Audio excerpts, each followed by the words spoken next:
আমার ব্যস্ত জীবন ঘুরে নামাজ হলো কাজা, রং তামাশাই ডুবে আমল হলো কাজা।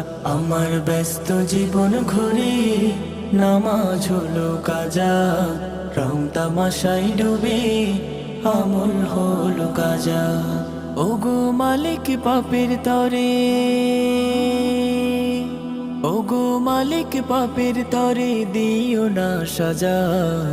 ব্যস্ত জীবন ঘুরে নামাজ হলো কাজা।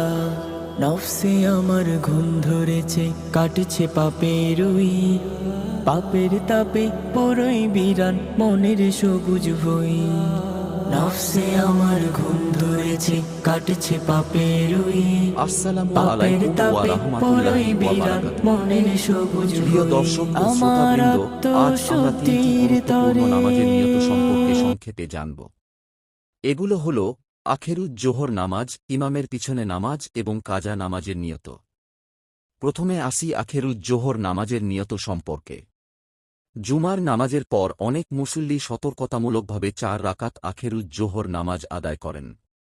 এর নিয়তের বাংলা উচ্চারণ হল নাওয়াইতু আন উসাল্লিয়া লিল্লাহি তাআলা আরবা রাকাতিন আখিরাত জুহরি মুস্তাকবিলাল কিবলাতি আল্লাহু আকবার। অর্থাৎ আমি আল্লাহ তাআলার সন্তুষ্টির জন্য কিবলামুখী হয়ে আখেরুজ জোহরের 4 রাকাত নামাজ আদায়ের নিয়ত করলাম। এবার আসি ইমামের পিছনে নামাজের নিয়ত সম্পর্কে। যখন আমরা জামাতে নামাজ আদায় করি, তখন ইমামের অনুসরণ করার নিয়ত করি।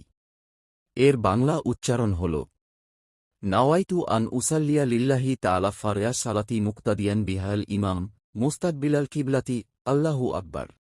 অর্থাৎ আমি আল্লাহ তাআলার সন্তুষ্টির জন্য এই ইমামের অনুসরণে ফরজ নামাজ আদায় করার নিয়ত করলাম। এবার জেনে নিই কাজা নামাজের নিয়ত।